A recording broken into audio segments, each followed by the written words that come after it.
ದಾಟಿ ಬಂದಿರೋದಿಲ್ಲ ಅಂತಲ್ಲ. ಭಾಳಷ್ಟು ಪ್ರತಿಭಾವಂತ ಹುಡುಗರು ಈ ಹಣದ ಮಧ್ಯದಲ್ಲೇ ಎಜುಕೇಷನನ್ನು ಮುಂದುವರಿಸಲಿಕ್ಕೆ ಸಾಧ್ಯ ಇಲ್ಲಂಥ ಪರಿಸ್ಥಿತಿ ಇವತ್ತದ.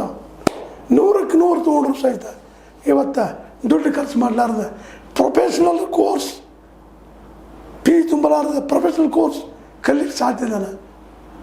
ಇನ್ನು 10+2 12 ತನಕ PUC ತನಕ ಇಲ್ಲಾದರೂ ಫ್ರೀಯಾಗಿ ಕಲಿಲಿಕ್ಕೆ ಸಾಧ್ಯ ಇದೆ. PUCಯಲ್ಲಿ ಸೈನ್ಸ್ ಓದಬೇಕಾಗಿದ್ದರೆ ನೀವು ಲಕ್ಷಾವಧಿ ಖರ್ಚು ಮಾಡಬೇಕಾಗಿದೆ. ಎಷ್ಟು ಜನಕ್ಕೆ ಶಕ್ತಿ ಅದ ರೀ ಅದು? ಸೈನ್ಸ್ ಓದಿಸುವಂಥದ್ದು, ವಿಜ್ಞಾನ ಓದಿಸುವಂಥದ್ದು. ಯಾಕಂದ್ರೆ ಮ್ಯಾಥ್ಸ್ ಅಂದರೆ ಗಣಿತ, ಅದ್ರ ಜೊತೆಗೆ ವಿಜ್ಞಾನ, ಅದ್ರ ಜೊತೆಗೆ ಇನ್ನೊಂದು ಏನಪ್ಪ ಅಂದ್ರೆ ಇಂಗ್ಲೀಷ್. ಇವು ಮೂರೂ ಬರಲಾರ್ದ ಇವತ್ತು ಯಾವ ಮಗು UPSC IAS ಪಾಸ್ ಸಾಧ್ಯದ? ಯಾವ ಮಗು ಇಂಜಿನಿಯರಿಂಗ್ ಪಾಸ್ ಮಾಡೋಕ್ಕೆ ಸಾಧ್ಯದ? ಯಾವ ಮಗು ವಿದೇಶಕ್ಕೆ ಹೋಗ್ಲಿಕ್ಕೆ ಸಾಧ್ಯದ? ಇದನ್ನು ಇವತ್ತು ಚಿಂತನೆ ಮಾಡಬೇಕಾಗಿದೆ.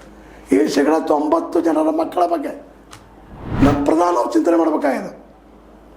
ಇಲ್ಲಾಂದ್ರೆ ಸುಮ್ಮನೆ ಗಾಳಿಯಾಗಿ ಮಾತಾಡಿದಂಗೆ ನಾವು ಕೊಲಾಬ್ರೇಷನ್ ಮಾಡಾಕತ್ತೀವಿ ಹಾಗೆ ಹೀಗೆ.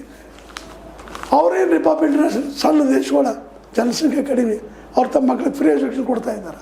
ಅವ್ರು ತಮ್ಮ ಮಕ್ಕಳು ತಯಾರು ಮಾಡ್ತಾರೆ. ಅವರು ತಮ್ಮ ಇವತ್ತು ನೋಡ್ರಿ ಅಮೇರಿಕೆಯಿಂದ ಯುರೋಪಿಯನ್ ಯೂನಿಯನ್ದಿಂದ ನಾವು ವಿಶ್ವಗುರು ತಿಳ್ಕೊಳ್ತೀವಿ. ಎಷ್ಟು ಜನ ಬಂದಿಲ್ಲ ಮುಂಬೈ ಯೂನಿವರ್ಸಿಟಿ ಅಂತ ಸ್ಟ್ಯಾಂಡರ್ಡ್ ಅಂತ IIT ಸ್ಟ್ಯಾಂಡರ್ಡ್ ಇನ್ನೊಂದು ಕಡೆ